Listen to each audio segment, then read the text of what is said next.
North Korea's backdoor diplomacy. There is growing speculation that Kim Jong-un himself is visiting China right now after a mysterious train pulled into Beijing. It resembles the old-style locomotives once used by his father and his predecessor, Kim Jong-il, during his trips to China. However, neither nation has confirmed the visit. Joining me right now to talk more about that and a lot more is Fox News senior strategic analyst, General Jack Keane. General, always a pleasure. Thanks so much for joining us this morning. Good to see you, Marie. What do you think about this mysterious train? The question is why the leader of the Hermit Kingdom would take such a secretive trip. What's your take? Well, let's speculate and say he's there, because there's no confirmation of that yet. The likelihood he's there is because China, I think, is looking at this and seeing that Kim Jong-un and President Trump are going to meet someplace, and Kim Jong-un has already declared publicly through the South Koreans that he's willing to denuclearize. And I think China looks at that and feels that they're cut out of this process. And what does all this mean? So they want to get to Kim Jong-un. Are you serious about this? Are you going to denuclearize? If you are, what are you going to get in return for that from the United States? The United States is saying right now, as a matter of policy, we're making no concessions to you until you denuclearize. That's probably not the position that China would advocate for them. Second thing, where are those nuclear weapons going? So that is all under the belief system that there's some genuineness in Kim Jong-un's comments about denuclearizing, which I think most of us have some serious skepticism about. But most of this, I think, is China wanting to get into the process and gain some control over it and not be left out of it. You know, it's pretty extraordinary, actually. So how do you think, then, China will advise Kim Jong-un in terms of dealing with President Trump? What is it that China wants Kim Jong-un to do other than denuclearize, which everybody wants? Well, at the end of the day, they clearly want stability on the peninsula. And I think they would make a case with Kim Jong-un, you know, if he's going to denuclearize, assume this is sincere, and if that's going to happen, then put some real concessions on the table. First of all, Kim Jong-un is preoccupied with one thing and one thing only. He's paranoid about it, and that is preserving his regime. They would likely start with pulling U.S. troops out of South Korea. That would, in his mind, guarantee the security of the regime. That's not going to happen.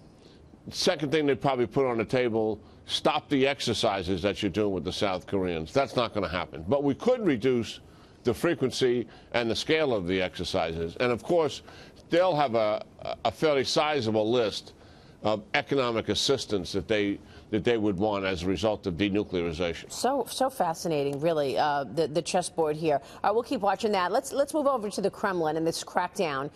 General, the U.S. expelled dozens of Russian diplomats, intelligence officers yesterday after the poisoning of the former spy and his daughter in Britain.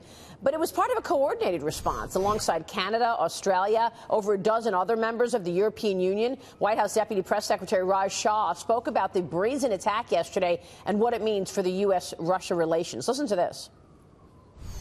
It was a reckless action. It endangered not just two individuals who were poisoned, but many civilians, many innocent civilians. And this is not the type of conduct that the United States or allies can accept. But the president still remains open to working with the Russians on areas of mutual concern, counterterrorism, for example, and others. You know, that's really up to the Russians to decide. General, do you think that the U.S. is going to take even more action against Russia in the future? How do you square this, seeing that last week the president spoke with President Putin, and then this week, this action, expelling all of these diplomats? Well, first of all, yes, I do believe we're going to take more action in the future because we're on a collision course with Russia. Let's just look at this thing first. The strength of this is the number of nations that are involved in that. And by that I mean it looks like they're finally getting some spine in terms of their political will and being able to stand up against Russian aggression. The Europeans have been absolutely feckless in dealing with Russians' aggression and ambition. So this may be a telltale good sign that they're getting tougher. Secondly, let's be honest about this.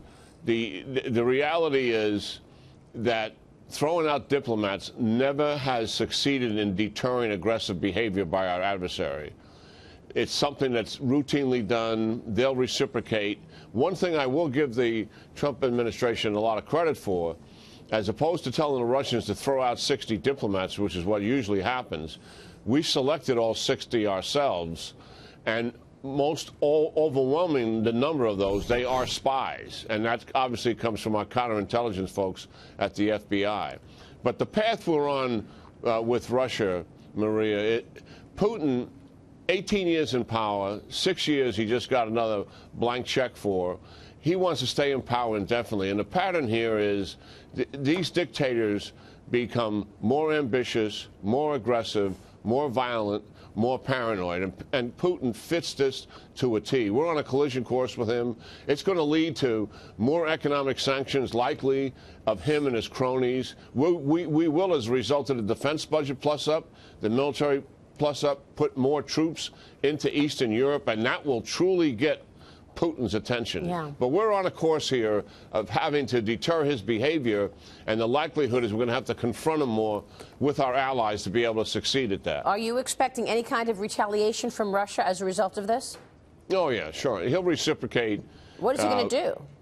He'll probably close one of our consulates, just like we did with him this time around in Seattle, and throw a like number of diplomats out. That's pretty much what he did the last time we did this.